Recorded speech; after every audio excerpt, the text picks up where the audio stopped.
हनी ट्रॅपच्या आरोपावर खडसे महाजनांमध्ये बादंग सुरू असताना आता पुण्यातील एका पार्टीवरून दुसरं वादळ निर्माण झालं। पुण्यातील रेव पार्टीवर पोलिसांनी धाड टाकली। या कारवाईत एकनाथ खडसेंचा जावई प्रांजल खेवलकर यांना अटक करण्यात आली। उच्चभ्रू वस्ती असलेल्या पुण्यातील खराडीत एका फ्लॅटमध्ये ही पार्टी सुरू होती।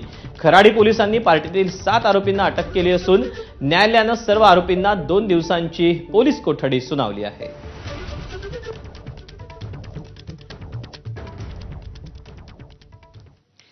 दरम्यान छाप्यात काय काय सापडले आणि पार्टीच्या ठिकाणी काय सुरू होतं याची सविस्तर माहिती पुणे पोलिसांनी दिली। पाहूया। आज दिनांक 27 जुलै 2025 रोजी गोपनीय माहितीच्या आधारे नार्कोटिक्स सबस्टन्सेस ऍक्ट अंतर्गत narcotics and psychotropic drugs substances act अंतर्गत ज्या कारवायांची मोहीम चालू आहे त्या मोहिमेमध्ये गोपनीय माहिती जी प्राप्त झालेली आहे त्या प्राप्त माहितीच्या आधारे शहरातल्या एका आयटीचं वातावरण असणाऱ्या भागामध्ये उच्चभ्रू वस्तीमध्ये एक रेड करण्यात आलेली आहे। 3:30 वाजताच्या दरम्यान केलेल्या या रेडमध्ये काही आरोपी हे आपल्या ताब्यात घेण्यात आलेले आहेत। त्यांच्यावरती एनडीपीएस ऍक्ट अंतर्गत आपण गुन्हा दाखल केलेला आहे। तर जावयाला मुद्दाम अडकवत असाल तर खबरदार असा खरमती इशारा एकनाथ खडसेंनी दिलाय। पाहूया। आमचे जावई जर त्या ठिकाणी गुन्हेगार असतील तर मी त्यांचं समर्थन करणार नाही, पण पोलीस यंत्रणेने या ठिकाणी प्रामाणिकपणे तपास करावा अशी अपेक्षा आहे। कारण बऱ्याचदा असं होतं की पोलीस काही करू शकतात, ती भावना जनमानसामध्ये आहे। फॉरेन्सिक लॅबचे रिपोर्ट आले पाहिजे, ब्लड रिपोर्ट आले पाहिजे आणि सर्व रिपोर्ट आल्यानंतर याच्यावर अधिक भाष्य करता येईल। जर दोषी असेल तर शासन झालं पाहिजे, पण कुणाला अडकवण्याचा प्रयत्न होत असेल तर ते सहन केलं जाणार नाही, त्याचा निश्चित आम्ही विरोध करू। बस, पण कुणाला अडकवण्याचा प्रयत्न होत असेल तर ते सहन केलं जाणार नाही, त्याचा निश्चित आम्ही विरोध करू। बस।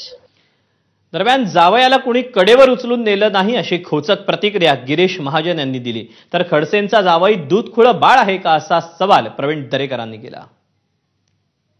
आता बुका आणले असं ट्रॅप होईल असं मला वाटत होतं। अरे बापू, मग त्यांनी यांना अलर्ट करायचं होतं ना जावई बापूंना, काय कुभांड आहे काय, तर मला तर काही माहिती, कारण मी बोललो तर कोणाला त्यांना अजून असं वाटेल की बाबा एक मुद्दाम चाललंय की काय।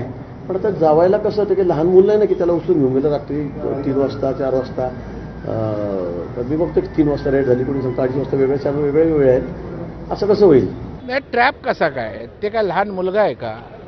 जावई काय दूधखोळं बाळ आहे का? त्या पार्टीला जातात, महिलांबरोबर नंगानाच करतात, हा ट्रॅप कसा काय असू शकतो? आता वस्तुस्थिती मान्यच जर करणार नसाल आणि काही मला आश्चर्य वाटतं, काही सामाजिक कार्यकर्ते महिला कार्यकर्ता हे सूडभावनेने केलं। अरे तो रेव पार्टीला गेला, सहभाग घेतला, सूडभावनेने करायला संधीच नका देऊ ना। तर खडसेंनी महाजनांवर आरोप केले म्हणून कारवाई झाली असा हल्लाबोल ठाकरेंचे खासदार संजय राऊत यांनी केला। 2 दिवसापासून खडसे साहेब सरकारच्या विरुद्ध आणि खास करून गिरीश महाजन यांच्या विरोधामध्ये ठामपणे बोलतायत, पुराव्यांसह बोलतायत आणि त्यानंतर पुढल्या 24 तासामध्ये ताबडतोब ही कारवाई झाली रेव पार्टीची। एकनाथराव खडसे यांनी जे मुद्दे मांडले, जे आरोप केले त्याची चौकशी होत नाहीये, पण जो आरोप करतो त्याच्या घरावर धाडी घातल्या जातात। ही पार्टी ती पार्टी, तुमचं काय चाललंय? मग अख्खा भारतीय जनता पक्ष म्हणजे रेव पार्टी आहे, मला